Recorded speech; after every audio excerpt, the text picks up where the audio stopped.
Jarraia metropoli foralean Nafarroako foru erkidegoko lehendakaria Uxode Barkos Anderea, egunon usue. Egunon bai. Aitortuko dizut, oraindik ezkarela ohitu gurean foru lehendakari hartzera, ez dakigu protokoloa zein den, ez dakigu ohiko sintonia jarri behar dugun, edo Nafarroako ereserkia, alfombra gorria beharrezkoa den, eta bi mazulari, uste dut mazolari esaten dut, zaiela mazeroei, jarri behar ditugun hemen zutik zure alboan. Da zu pentsatzen biok zutik, ez? Bai, horrelako zerbait ere. Bueno, zakit. Mazolarien figura ze polita den. Bai, Ni oso zale. Bai, Noiz jarri Ni ez kontrakoa, baina... Noiz jarri behar dira? Ze ekitalditan parte hartzen dute? Protokoloarekin oraindik ez daukat zer ikusirik nik. Bueno, protokolokoek esaten dutena ura jarraitu eta besterik ez. Urrezko domina baten banaketan edo horietako bat txorabiatu zela. Eta norte galdu zen Miguel Santzen diskurtso batekin. Ez? Ba ezakit nire diskurso batekin ez. Bai, zurearekin ez, bai. Zurearekin izan zen. Orduan nasi egin ez. Bueno, venga, atera gaitezen putzu iun eta sakon honetatik eta jarra temperatura kontu bat omen izan zen. Serioago izan ere, badukagu gai andana gaurko elkarrizketan jorratzeko. Konparaziora, azken egunotako mintzagai politiko nagusia Nafarroan, hitzarmen ekonomikoa, ekarpena foru gobernuak 60 milioi ordaindu dituela 2016ko azken hiruhilekoan, eta ez 153 Espainiako gobernuak nahi zuen bezala. Honekin hasteko, hitzarmen ekonomikoa fordumi, sauda, hitzarmen ekonomikoa hasi berrientzat, nola azalduko zenioke gai honetaz gutxi dakien entzule bati, zergatik jokatu duen horrela gobernuak, zergatik murriztu duen ekarpena? Ez du murriztu. Gobernuak egin duena da legea hartuta, legea eskutartean, hitzarmenaren legea irakurrita, haren gomendioak jarraitu, hau da, akordio bat ez denean 5 urteotarako 2015-2019 izan behar zuen momentu honetan akordio berri bat ez dagoenean, ez da posible kasu honetan zifra hori gehitzea inork ezer esan gabe. Beraz, legea aplikatuz, zifra hori erabaki dute Ogasun Saileko teknikoek. Eta ez da azken momentuko erabaki bat, nik beti gogoratzen dut aurrekontuetan eta pasaden urtarrilean aurrera ateratako aprobatutako aurrekontuetan zifra hori agertzen zela. Beraz, gure harremanetan eta kontutan izan da zifra hori orain ordaindu eguna estatuak mai gainean jarri zuena, ez direla zifra definitiboak, baizik eta akordiorako zifrak direla, ura kontutan izan da, egin duguna esan bezala, da Nafarroaren interes orokorrei begira, legeak ematen ditugun aukera aprobetxatu. Atzo Espainiako gobernuaren ordezkaritzatik esan zuten Ogasun Ministerioak adostasuna eta elkarrizketa bilatuko dituela eta ez dutela konfrontaziorik nahi. Zer iruditu zitzaizkizun adierazpenok edo iragarpenok? Erabat konpartituta, baina lehenengo momentutik esan genuen gauza bera. Hori bai, esaten duguna da akordioa lortu behar dugula. 2 urte daramazkigu akordio gabe, Barzinaren gobernuak bere amaieran eta gure gobernuak hasieran akordio hori mai gainean, akordio horren beharra jarri dugu mai gainean, agian batzuk intensitate gehiagorekin, baina esan bezala horren beharra jarri dugu mai gainean, eta egia da, Rajoyren gobernuaren interinitateak nolabait ura kaltetu duela, baina bada garaia akordiora iristeko negoziazioak hasteko. Eta bueno, eseriko gara bai. Javier Espartzak upeneko buruak aldiz, atzo bertan esan zuen, Nafarroko gobernuak konfrontazioa bilatzen duela Espainiako gobernuarekin, eta ekarpena eta hitzarmen ekonomikoa arma moduan edo jaurtigailu moduan erabiltzen ari dela. Hitzarmena ez da Nafarroen interes orokorra defendatzeko tresna bat baizik, eta ez da hori baino gehiago eta ez da hori baino gutxiago. hori bai, gobernuek egin behar dute horren defensa, edo gobernu foralek erabili behar dute tresna hori. Nola erabili, ikusi dugun nola erabili duen UPNek azken urteotan, eta zentzu horretan ulertzen dut, orain, UPNek kokatu behar duela bere posizio politikoa, ez? Eta nola baita oposizioan, lortu behar duela bere lekua aurkitzea, baino esan bezala, beraiek egin duten defensarekin edo hitzarmenaren erabilpenarekin nik uste ez dutela defensa ona egingo UPNren paperaz, azken urteotan izan duen paperaz. Berriro diot, ulertzen dut Esparzak behar duela bere alderdiaren nolabait protagonismoa lortu medioetan, protagonismo mediatikoa, nik uste dut ez dela estrategiona orain txen bertan erabiltzen ari duena gai honekin.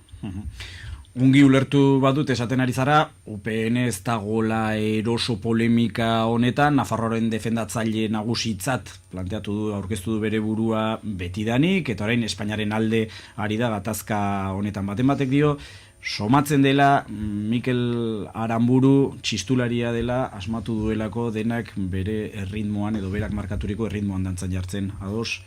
Oso metafora ona da. Nik esango nuke azkenian Aranburu sailburuak oso zuzendari ona da, Ogasun orkestra hura zuzentzen, ez? Benetan ongi egin dituela gauzak. Digresio txikitxo bat, honekin lotura babaitu kontuak.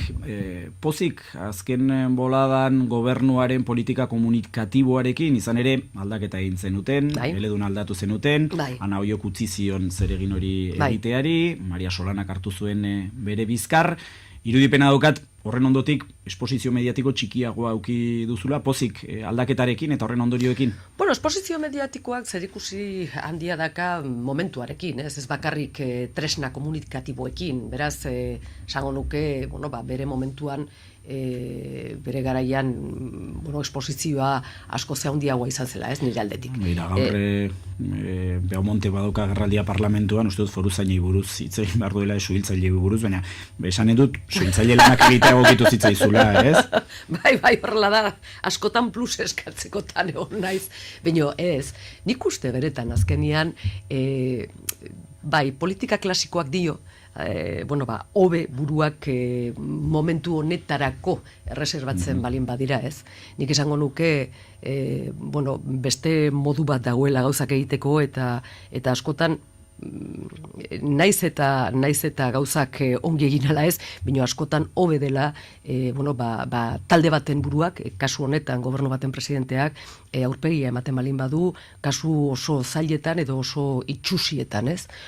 Eta horretan jarraituko dut. Momentu honetan nik esango nuke taldea badoala, azkenian espiarintzi ze asuntu bat da baita, eta ez bakarrik hori egin ditugun aldaketekin gauzak ere nola bait bere onera dijoa zela, ez. Agerraldiak aipatu ditut, bihar Mikel Aranburuk agerraldia egin du parlamentuaren aitzinean, hain zuzen ere ekarpenaren gainean, berakala eskatuta, zer espero behar dugu, zer emanen du agerraldi horrek? Ez, nik esango nuke, aukera dela ez datu berririk ezagutzeko, zen azkenian argi eta garbi azaldu dugu gizartearen aurrean, ez? Erabakia hartu eta biharamonean kontseilaria atera zen, agertu zen komunikabideen aurrean, eta ez bakarrik hori momentu berberan parlamentuan agertzeko aukera eman zuen edo agerraldia eskatu zuen, zertarako, hain zuzen ere, talde parlamentarioekin hortaz eztabaidatzeko, ez? Eta hori da bihar izango dugun aukera. Hor esan bezala, talde parlamentarioen kezkak edo adostasunak o ez adostasunak konpartitu eta erantzun eta gizartearen aurrean ere nolabait bere azalpenak sakondu, baino ez dago datu berririk.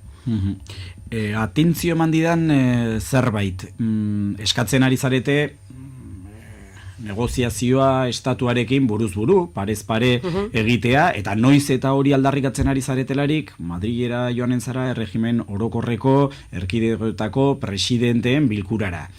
Konparaziora Urkullu lehendakaria eta Puigdemont presidenta ez dira joanen, zergatik joanen? Bueno, bakoitzak bere arrazoiengatik, ze ez da Puigdemonten egoera finanzieroa gurea bezalakoa hain zuzen, ez? Bakoitza bere arrazoia ditu, baina ez dira joanen kasu bai, zergatik? Nik ulertzen dut eta konpartitzen dut Urkullu lehendakariak emandako arrazoiak gai finantzieroi begiratuta. Baino egia da ere, momentu honetan, Urkulluk dauka dituen harremanak alde batetik doazela, gureak bestetik momentu finantzieroa ez da berbera, eta ez bakarrik hori, nik esango nuke interesgarria irutzen zaidala baita ere, eztabaida finantziero horretan, politika ekonomikoari begira, defentsak egitea. Ez bakarrik, zentzu horretan hitzarmenaren defentsa egitea, nik uste beharrezkoa izanen dela bilera horretan hitzarmenaren defensaren aukeran egotea, ziur naiz, berriro ere, eta hau klasiko bat da, ez, politika espainolean arazo finanzieroak darenean, konbenioa eta kontzertua dira horren errudunak, ez? Eta nik uste, klasiko bat da, beraz, nik uste, horrela balin bada, garrantzitsua dela, oso garrantzitsua dela gure kasuan eta hartutako erabakia ikusita, defensa hori egitea, baina ez bakarrik hori, nik uste ere interesgarria dela, zergaitik ez, esan bezala, eztabaida politikoan, politiko-finanzieroan, politika fiskalen defensa, politika fiskal serioen defensa egitea. Eta hori da zentzu horretan gure asmoa. Ez bakarrik hori, gogoratu behar dugu, momentu honetan errekursoak darela konstituzionalean, gogoratu behar dugu, beste zenbait gai direla, eta, zergaitik ez bertan egon. Zure agenda ofizial eta publikoan bi hitzordu ikusten ditugu Madrilen oso denbora gutxian. Abenduaren 17an hau, presidenteen goibilkura, eta abenduaren 20an Fitur, turismo azoka. Tartean, aprobetxatuko duzu Madrilen beste bileraren bat egiteko? Agian bai. Agian bai. Horretziko dugu kontua. Horretziko dugu kontua. Ninu behintzat. Nafarroko parlamentuaren legeen aurkako elegiten auzia aipatu duzu, badago ere Espainiako gobernuaren abiadura handiko trenaren obren kontu hori, 45 milioi zor dizkio estatuak Nafarroari. Hori guzia mugitzeko aukerarik izanen da? Ministroarekin izango dugu bilera, egia esan datorren astean geukan aste honetan zegoen prestatuta, baina azkenian ministerioaren agenda arazoak atzeratu egin du, ez dakit datorren astean ez da izanen, urrengoan egonen gara aierdi lehendakari ordeak eta ni neuk ministroarekin konpondu behar dugu, eta beste gaiei buruz, ubideari buruz adibidez, egonen direla, lizitatzeko prest daudela, baina goratu behar, hori da, baina goratu behar lehenengo eta bat, proiektu bat dela beharrezkoa, ez da posible bere garaian marraztutako proiektua aurrera eramatea, hori Espainiako gobernuak eta UPNren gobernuak onartuta bere momentuan, bere garaian, gure gobernuak erakustear dago gure azken urte honetan egindako ikerketaren emaitza hori gizartearekin konpartitu nahi dugu, eta horren ostean, gauzak aurrera eramatea. Zentzu horretan, prest dagoela Espainiako gobernuak lizitatzeko, oso pozik gaude zen, horren esan nahiko du, suposatzen dugu, finanziatzeko ere prest dagoela Espainiako gobernuak, eta zentzu horretan egia da, azken urteotan Nafarroako gobernuak oso zorrotza izan dela eta oso zintzoa, zorrotza baizik eta zintzoa izan dela bere konpromezu ekonomikoak ubidearen inguruan aurrera eramaten, baino esan genezake, Espainiako gobernuak ez duela hainbeste, edo alegin hain potenteak egin, ez? Beraz, nik uste momentu ederra dela, egia esan, hortaz, eta gai haietaz, baino guztiotaz, aztertzeko, asaltzeko eta hitz egiteko. Nafarroako gobernuak baldintza moduan jartzen du azterketa serio bat egitea. Noski. Momentu enten, baino, baldintza hori, dinot berriro ere, ministerioak bera jarri zuen, Arias Cañete zela du. 2013an ikuste izan zela Artaxoan sinatutako akordio berria. Eta zalantza dituzue bideragarritasunaren gainean? Bere garaian marraztutako marraztutako proiektuari buruz, nola ez? Momentu honetan ez da posible finantzieroki ura aurrera ematea. Lehenengo fasearen aprobetxapena ikusita ikusten dugu, bere garaian baita ere egindako prebisioak erabilpenari buruz ez direla bete. Ez dira bete, eta ez dira beteko bere garaian bigarren faserako egindako prebisio hori, ez? Beraz, guazen gauzak paretzea, eta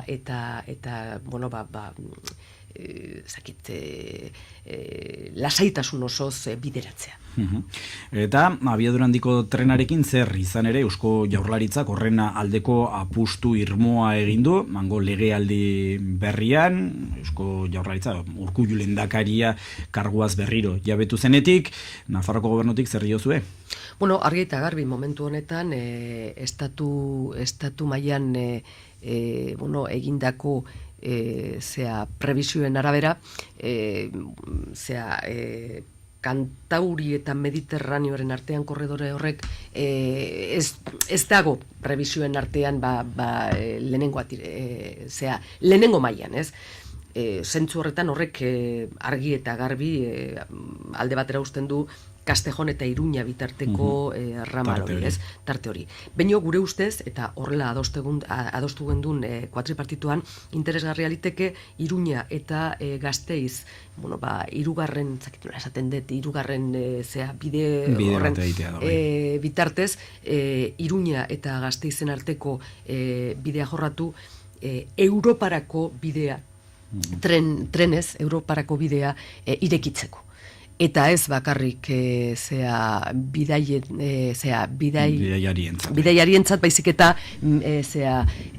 merkantzietzat baita. Beraz, nik uste hor daukagula baita ere hainbeste akordioak lortzeko gobernuarekin tartea lan egin dugu datozen asteotan zentzu horretan. Eta laukoaren barruan edo aldaketaren aldeko lau indarren artean desadostasunak horren gainean. Puntu horretan bertan ez. Puntu horretan bertan ez. Esan bezala, teknikoki ez da, orain arte ikusitakoa, teknikoki ez da, abiadura handiko trena, ez da pensatu ere, baizik eta alako... Vale. Aipatzen ari ginen Eusko Jaurlaritza, Euskal Autonomia Erkidegoa, hor polemika bat izan da abenduaren 3ko ospakizunen gainean, egun horretan ospatuko ote duten autonomia horren eguna, zer diozu? Polemika sortu nahi dutenen artean. Besterik ez, eta ni orain arte eta ikusi duenaren arabera UPN eta PPN sortu nahi duten polemika. Nik benetan bauzkatuzte datorren ostegunean izango den kontrol saioan, kontrol plenoan, parlamentuan, bizpahiru galdera hortaz. Horren gainean. Ni ez naiz sartuko jabea den parlamentu baten aktibitatean ezer esaten astokeri bat iruditzen zait. Berriro diot. Ana Beltranen galdera da. Eta Javier Esparzaren baita. Berriro diot, hor dabiltza UPN eta PP ean nork lortzen duen, bazakit, Osbornez ezenaren trofeoa lortzen, ez? Legealdi honetan, penagarria. Beste polemika bat, Euskal Autonomia Erkidegokoa, eta hor utziko du ja da gaia, auzokoena edo erkideena. Gutxieneko soldataren igoerak berez ekarri behar duen bermaturiko errentaren igoera. Horra ari dira eztabaidan igoera izanen delako gutxieneko soldatan. Nafarroan hor aztertu duzu hori, gutxieneko soldata igotzen badute, bermaturiko errenta igoko da, nola da kontua? Bueno, gure kasuan ez dakit nola daukaten legea edo Ez nik Nafarroan jarri nahi dut fokoa. Nafarroan ez dago lotuta. Bai dago lotuta beste zenbait hitzarmen eta konbenioekin, baino ez gai honetan. Ez dago lotuta. Legez ez dago lotuta dinot. Gai sozialekin segituz. Errefuxiatuen auzia ipatu nahi dugu, zer iruditu zitzaizun Begoña Guarte Nafarraren eta Mikel Zulogaren desobedientziakintza? Hor sensazio bi, ez. Lehenengoa, nik esango nuke, arrotasuna, ez. Azkenian gizarte bat lortzen balin badu, bezakit, azkenian erantzuna ematen Europak izan duen eta izaten ari duen erantzun penagarriari, nik uste zentzu horretan, esan bezala, kapaz balin bagara eta kasu honetan Begoña eta bere laguna izan duten jarrera erantzun hori izan da, eta zentzu horretan arrotasuna sentitu. Bestetik, beldur pixka bat, eta azalduko zergaitik, Laparra lehendakari ordearekin gaia aztertuz lehenengo momentutik, Laparra egon zen kontaktuan familiekin, eta, arek, azpimarratzen zuen zelan, bai Gurutze Gorriak eta bai zenbait, erakundeek abisatzen zuten, halako mugimenduak sortu ditzakete arazo bat edo arrisku bat, eta da personekin trafikoa egiten duten mafiek nolabait mugimendu hortik edo bide horretatik sartzea. Eta zentzu horretan oso serio jokatu behar dugula halako ekintzetan. Beraz, arrotasuna eta esan bezala pixkaten kezka baita ere ez. Arartekoak prestatu du txosten bat eta aurkeztu behar du aste honetan errefuxiatuen gainean, aurreratzen aldu daturen bat esan edut zenbat hartzeko prest dagoen Nafarroa oroitarazi, zenbat hartu dituen orain arte hori badakigu? Zenbat hartu ditugun, bai, baino egia esan datua orain ez daukat buruan, oso gutxi dira. Oso gutxi dira. Zergaitik erresa ez delako, esan bezala, estatuek dauzkaten kompetentzia zea gai honetan apurtzea. Ez da batera erresa. Eta naiz eta bai Gurutze Gorriarekin, bai beste zenbait erakundeekin harremanetan lortu dugun, bideak nolabait beste modu batetik lortzea, errefuxiatuak ekartzeko bide hori, egia da oso jende gutxi etorri dela. Oso jende gutxi. Lortu dugula handik ateratzen. Berriki, Euskararen legearen urteurrena argi dago, akordio programatikoan ez datorrela horren aldaketa. Esaera parlamentario zaharrak dio, zuk egin itzazu legeak eta nik eginen ditu dekretuak.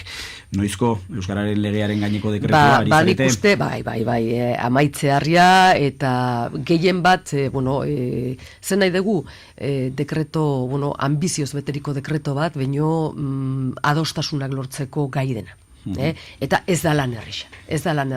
Baino, zuk esan bezala, lege horrekin dekretu oso sakonak eta zuzenak esango nuke dira posible eta hortan jardungo dugu. Legealdiaren hasieran bistakoak izan ziren, hizkuntz politikaren gaineko desadostasunak, aldaketaren aldeko lau indarren artean, adostasun handiagoa lortzen ari zarete orain, birbideratzen ari zarete kontua, ikusi aurre kontuetan adibidez, Euskararen sustapenerako poltsa, iaia bikoiztu egin dela, aurrera pentsat jo dugu, aurrerapen gehiago? Naiz eta agian ez den aski, baino bai, aurrerapen handia izan da. Bidan ikuste, iaz ikusi izan genituen ezadostasun horiek, formekin daukatela zer ikusi handiagoa edukiarekin baino. Egia esan, ez genuen asmatu gobernutik gauzak ongi bideratzen zenbait gaietan, eta euskararekin zer ikusi handia zeukaten zenbait gaietan. Agian hor sortu ziren ezadostasunak, ezain beste edukietan. Naiz eta, egia da, geroa bai zein Euskal Herria Bildu, o Podemos, o Izquierda Ezkerrak daukaten jarriak hor, ezberdinak dira, talde batzutan, ez? Edo... Beste gai korapilatsuetan eta zuen artean iritzi ezberdinak egonagatik ere ikusi dugu gutxieneko batzu finkatu eta hortik ez dela inorketxi Altsasuko gertakaria konparaziora. Honetan bere garaian etzen izan, hemendik aurrera bai lortuko duzue. Nik uste baitz. Horrexegatik nion, ezadostasun haiek nik uste, gauzak egin genituen moduarekin zer ikusi handiagoa zeukaten edukiarekin baino. Gauzak egiteko modua aipatzen duzularik, niri gogora datorkit, hezkuntzako lan eskaintza publikoa, ez dugu atzera begiratuko, baina aurrera bai, izan ere, 2017ko lan eskaintza publikoarekin aurrera eginen duzue, sindikatuek esan arren, akaso hobezela gauzak argitu arte, deialdirik ez egitea, zergatik? Sindikatu batzuk. Komisionese konparazioa ikusten du bidea horretarako. Sindikatu batzuk. Egia da, estatuko aurrekontuak izan ez arte, oso zaila izanen dela jakitea zein den erreposizio taula. Beraz, egia da. Horrekin lotuta da. Apirilerako espero ditzakegu, ezta?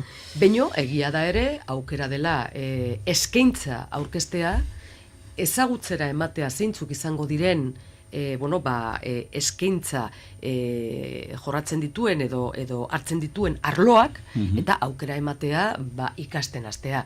Posible bada aurten ateratzea, aurten aterako ditugu. Posible ez bada, adostuko dugu nola egin gauzak. Demoraldetik larri gabiltza eta gai batzu baginituen oraindik. Bueno, honen guztiaren arira, gobernuan aldaketa gehiago espero ditzakegu, aurreko batean ekaina aldean edo maiatzaldean hemen iragarri zenituen aldaketa zenbait. Bai, eta iragarri eta gero bete. Prozesua momentu hartan hasi berria zen eta horrela izan zen.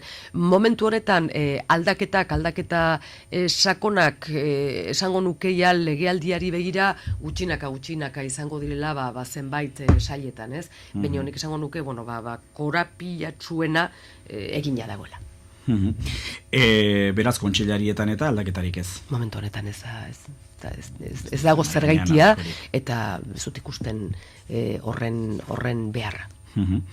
Zuen bigarren aurrekontuak onartu berri dituzue, lehen ez dugu aipatu, baina esparzak zioen ekarpenean murrizketa edo, ekarpen txikiagoa egin zenutela, esan baituzu ez zela murrizketa, ekarpen txikiagoa egin zenutela, zinetelako gai bestela aurrekontuak isteko.